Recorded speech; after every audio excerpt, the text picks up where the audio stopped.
আজ শ্রাবণ মাসের তৃতীয় সোমবার। তো আজকে যাব মন্দিরে জল ঢালতে। এবছরে এই প্রথম মন্দিরে যাব। দেখো এখানে সকাল সকাল আমি রেডি হয়ে নিয়েছি। তো গুড মর্নিং সবাইকে। এখন থেকে আমি আমার ব্লগটা শুরু করছি। আগের দিনই ভেবে রেখেছিলাম যে আজ মন্দিরে যাব জল ঢালতে। তো এখানে চলে এসেছি দোকানে ফুল বেলপাতা নিতে। তারপর নিয়ে আমরা রওনা দিয়ে নিয়েছি মন্দিরের উদ্দেশ্যে। আর এই যে জঙ্গলের মধ্যে আমি ভালো করে দেখছিলাম যে কিছু দেখা যায় কি না। সময়তে না মাঝে মাঝে অনেক কিছুই দেখা যায়, ময়ূর, পাখি টাকি। তো দেখো, আর আজকে হচ্ছে ওয়েদারটা একদম পরিষ্কার ছিল। তো ভিউটা দেখো, দেখতে কত ভালো লাগে। এত সুন্দর ভিউ উপভোগ করতে করতে চলো তাহলে যাওয়া যাক। তারপরে এই যে আমরা চলে এসেছি একদম মন্দিরের কাছাকাছি।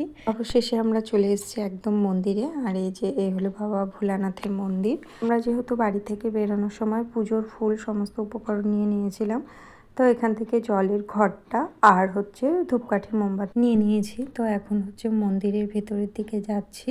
তো মন্দিরের ভেতরে গিয়ে আমি সমস্ত জিনিস গুছিয়ে নিয়েছি। তো এখানে দেখো যে দুধ, জল আর বেলপাতার ফুল টুল সমস্তটা গুছিয়ে নিয়েছি।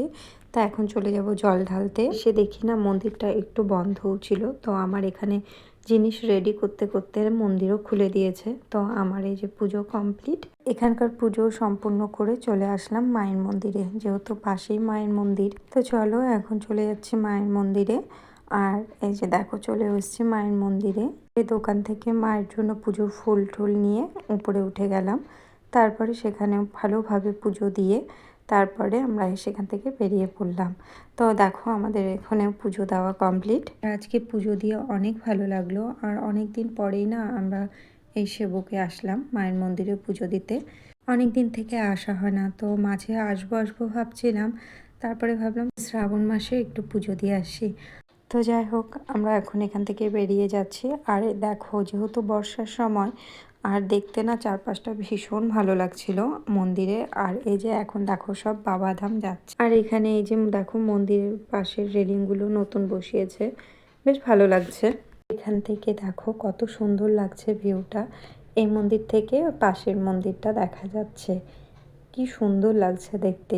চারপাশে জঙ্গল, জঙ্গলের পাশ মাঝে মহাদেব বসে রয়েছে। আমরা ভেবেছিলাম অনেকক্ষণ সময় লাগবে, আসলেও এখানে পুজো দিতে না অনেক সময় লাগে। তো আজকে না খুব তাড়াতাড়ি পুজো হয়ে গেছে, পুজো দিতে যতটুকু সময় লাগে আর কি, তেমন খুব একটা ভিড় ছিল না। আর এই যে মন্দিরের পাশে যে ঝর্ণার জলটা পড়ে না, এই জলটা এত ঠান্ডা। সমস্ত পাহাড়ি ঝর্ণার জল ঠান্ডাই হয়, বেশ ভালো লাগে আমার। তারপরে এই যে আমরা একটু আশেপাশটা ঘুরে দেখছিলাম। আর এই যে এখানে দেখো কতগুলো বানর বসে রয়েছে। সেবুকে আসলে যেটা সব সময় দেখা যায়। আর এই ব্রিজটা কত ভালো লাগছে দেখতে। আর যেহেতু বর্ষার সময় জলটা অনেক বেশি আছে, নদীর স্রোতও খুব। আর এই যে পাহাড়ি ঘন জঙ্গল, চারপাশটা একদম সবুজ হয়ে আছে। তারপরে এই যে আমি বাড়ি থেকে না একটু খাবার নিয়ে এসেছি। তো অত সকাল সকাল তো কি রান্না করব, তো শুধু সিদ্ধ ভাতই নিয়ে এসেছি। এখানে আলু সিদ্ধ আর পেঁপে সিদ্ধ আছে। যেহেতু পুজো দিয়ে আজকে নিরামিষ খাবো, আর এখানে দোকানের জিনিস আমি কিছুই খাবো না, আর একটু দেরিও হয়ে যাবে। তার জন্য আমি সাথে করে অল্প সিদ্ধ ভাত নিয়ে এসেছি। কেউ কিছু মনে করো না কিন্তু, যে ভালো কোনো সবজি নেই, শুধু সিদ্ধ ভাত। তো দেখো সকাল সকাল যেহেতু, এর জন্য এর থেকে বেশি কিছু আর হয়নি। আর আমি যে খাওয়ার সাথে আনবো সেটাও জানতাম না।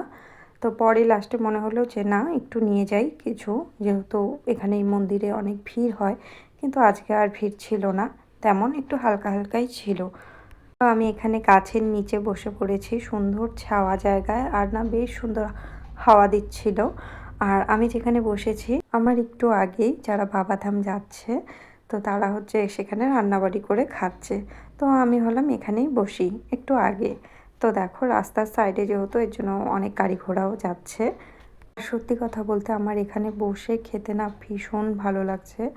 একদম শান্তি, যেহেতু চারপাশটা একদম সবুজে ঘেরা ছিল। দেখতেই পাচ্ছ এত সুন্দর ভিউ।